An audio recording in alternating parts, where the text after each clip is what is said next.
So Michael, come on, tell us, why did you leave Google? Probably down to three things.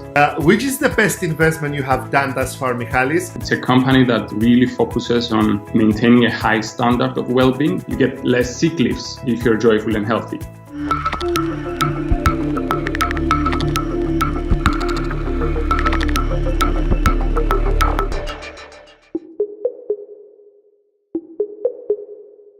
Good afternoon to all our fans and friends. This is Michael Virardi welcoming you to the 5th Zoom In with Virardi episode. And this time I'm very happy to welcome a person who has traveled, lived and was educated in England, in Italy, and then traveled to Ireland to work for one of the biggest and most well-known companies in the world, Google. And this person is no other than Michalis Solomontos. Michalis has worked for over 4 years at Google, starting as an online specialist where he has helped individuals and companies set up their presence on the World Wide Web. And then because of his interest and inclination, he moved on to people's development, where he has spent approximately 30 to 50% of his time developing courses and training courses, both online and offline, to help employee performance, productivity, and their well-being. Now he's a life coach by design, helping entrepreneurs and influencers set up their lives and achieve their ultimate goals. With this in mind, I welcome you, Michalis, to the Zoom In with Virardi show. Nice to be here, Michali. How are you? I'm doing great. Thank you very much. May I also mention that Michalis is also is a Cypriot as well. We come from the same country, but there is no bias and prejudice. As you know very well, I invite people who are capable, even though they are young. I think Michael is 32 years old. Michael, you can let me know about this because you're not a woman. You are allowed to reveal your age, my friend. Yes, I'm 32. It's correct. Excellent. So Michael, come on. Tell us, why did you leave Google to start your own business? Why did you leave Google? Well, it was a tough decision, actually. And it was not that I was not having a great time. I was having a great time there, and I was learning a lot as well. But at some point, I needed to follow my own advice. I wanted to see if I could design my own life exactly the way I wanted. So I crystallized a certain vision of how my life would look like and followed certain steps to achieve that. It was a very uncomfortable decision, but in a sense, I wanted to be consciously uncomfortable. I was moving into uncertainty because I also think if we're going to be doing anything worthwhile, either in business or in life, a sense of feeling uncomfortable is part of the whole process, and it's what helps us develop. So I wanted to get that feeling, and I wanted to also use my own methods and my own techniques and the stuff that I've learned in Google, and see if I can take it a step further, create my own business, work on very flexible schedules, and then have the impact and talk and influence people and help people that I was greatly interested in helping, and expose myself 100% in the areas I wanted to. So this is why I left. Okay, I totally understand that. And when you say people, can you define the ages and the people? Look, I'm not so concerned with ages. I'm more concerned with capabilities and vision. So the people, I would define them usually as entrepreneurs or people that are influencers of some sort or leaders of some sort, people who their decisions have a direct impact to more than a couple of people. This is what I call an influencer. Or an entrepreneur. You're taking certain risks, you put yourself in uncomfortable situations, and you're trying to create something that's valuable for the world. Usually these people find themselves in very difficult situations sometimes, in uncertain situations, in challenging situations, where there needs to be also a certain strategic and accurate planning to go about what you want to achieve, but also the sense of emotional stability and balance in order to maintain your sense of well-being and be centered throughout the difficulties that you will encounter. So this has basically been my aim in the last 8 months. Is this well-being something that Google believes in as well, or is this something personal? I have to say I was greatly influenced by Google on that aspect. It's a company that really focuses on on maintaining a high standard of well-being, because of course it is very correlated to high performance, right? You can sustain your performance for much longer on a high level if you're joyful and healthy. You get less sick leaves if you're joyful and healthy. So, of course, making the necessary investment towards well-being for your employees is a major factor in that. And actually, I was involved in certain courses and trainings at Google where we would basically train employees and ourselves to develop that aspect, not just to be more happy, but also to perform on a higher standard. So yeah, it was Google really pays attention to that. Okay. I'm sure you might have noticed already. I've noticed. I heard the company before, to be honest. Which is the best investment you have done thus far, Michalis? And it can be a financial investment, it can be a personal investment, or it can be a time investment. That's a very good question, actually. It's not a financial investment, even though I would have loved to make a very sound financial investment, especially at these times. But I think the most significant investment I've made and the most valuable for me was investing in emotional intelligence. So you might be listening, like people throw around this term a lot nowadays, and it's becoming kind of a business theme. I think it was first introduced by Dan Goleman. Exactly. And this is something that really fascinated me because it's a multidimensional. Emotional intelligence is a multidimensional aspect. But let's speak about one of the pillars of it, which is emotional resilience. Basically, the ability to bounce back from failure, if I might call it, or a difficult situation that turned out not exactly the way you wanted. It can be a promotion that you lost at work. It can be a developmental feedback from your management, or it can be even a relationship aspect, like a real life situation. The ability to bounce back emotionally, to get back into a centered state. Are we talking about business or personal or both here in this case? That is in both. I don't see such a huge difference because another thing that I've learned at Google is that people bring their whole self to work.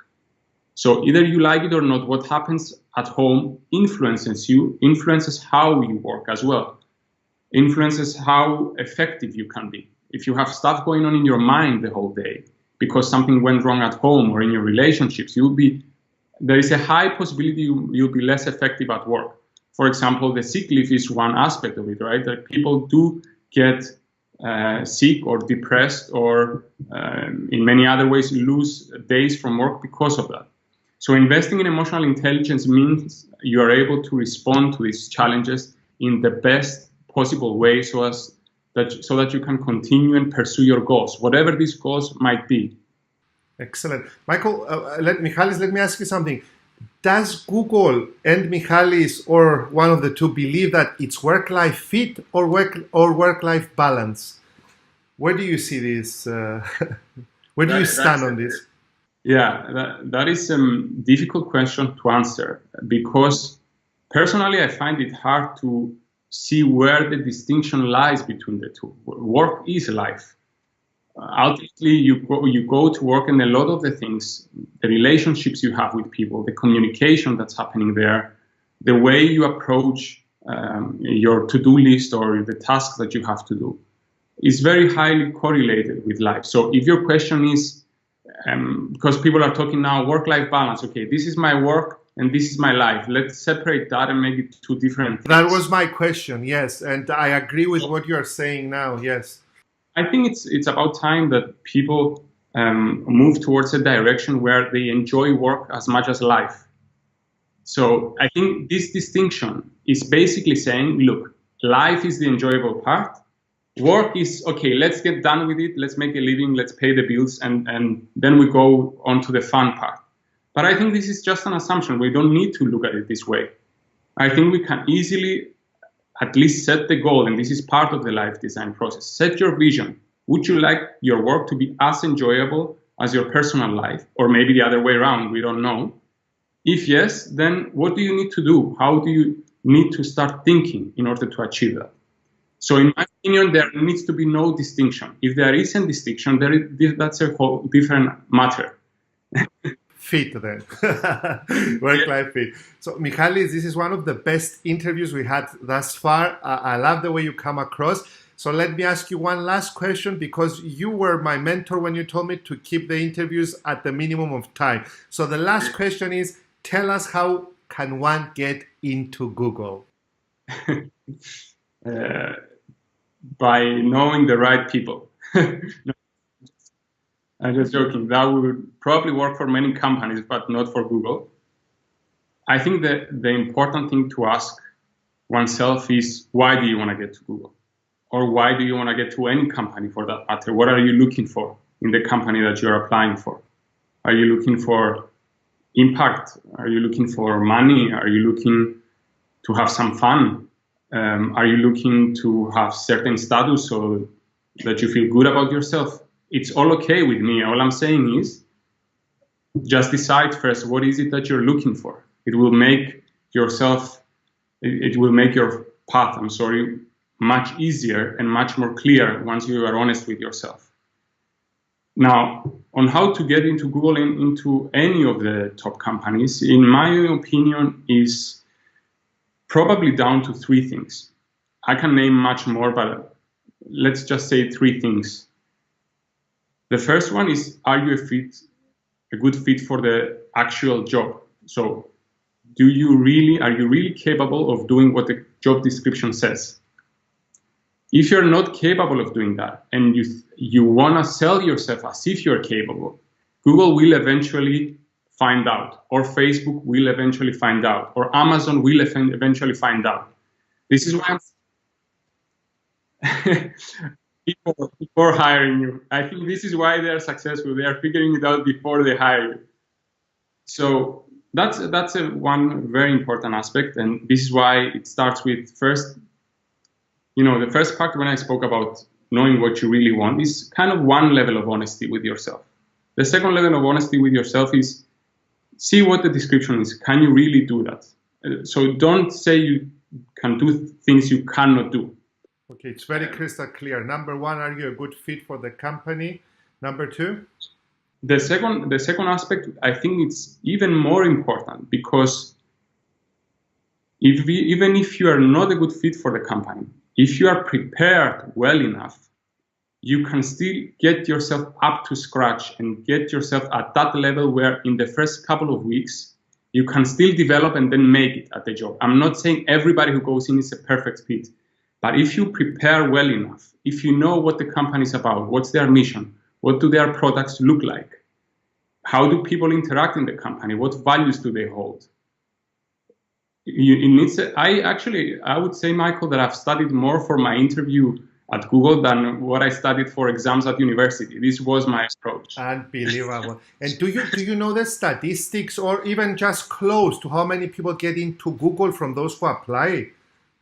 I think the amount is quite low, probably 1% or less.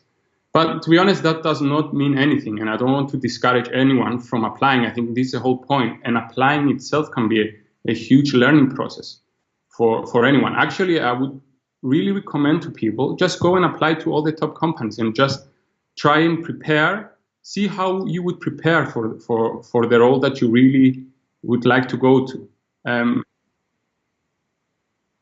Exactly, you learn from the process, and maybe you can reapply in the future. So, Michael, what is the third point? A good fit. Secondly, it's important to prepare. And what's the third one?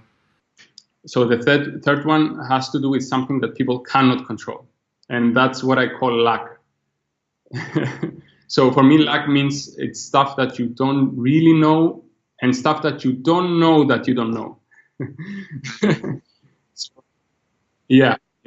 So, Michael, if you don't have or if you have a last message for our fans and friends, just before I do a recap, because we have been talking for 40 minutes, I could talk for another 40 minutes with you, but your advice was to keep it short. So let me know if you have a message for our fans and friends. Any message? Look, my advice to people, be it millennials or more experienced professionals, would be to have a close look at their life. Is it something that you can do as well through your services? Can you help people do that? Yes, this is exactly what I'm doing right now. How would an extraordinary life look like to you? How would you wake up in the morning? What kind of job would you like to have? What kind of people would you like to talk to? So my advice would be, first find out what is that specific thing that you would like for yourself, and then take the necessary steps to achieve it. It's pretty simple, actually. Excellent. That was one of the best messages we've heard up to now. Just let me recap before thanking Michael. Michalis, first and foremost, people can reach you. We will provide us all of your details, and people can reach you via your brand new website or through your contact details. But Michalis has told us today that to get into Google, you have to know the right people. No, just joking. It's three things. Number 3 is luck. Number 2 is to prepare yourself, because to fail to prepare is to prepare to fail. And number 1, perhaps the most important thing of them all, is as Michael has said, and Michael, please remind me, the number 1 thing is, was it? What was the number 1? Thing is to be a good fit for the to be a good fit for the company, like to be a good fit for each and every company that you apply. He also told us that the best investment he has done in himself wasn't anything to do with time or finance, but the best investment was in emotional intelligence, as popularized by Daniel Goleman in the early 90s. How to remain calm, composed, and cool under different circumstances. He talked about well-being. This is something that Michael preaches and helps people, especially the younger generation, to become self-centered and really know what they are about, what they believe, help them find their true selves and their values. Last but not least, he said that he left Google because he wanted to feel uncomfortable, because it was his own preachings during the times at Google telling people that if you feel too comfortable, something is wrong. So he wanted to feel uncomfortable.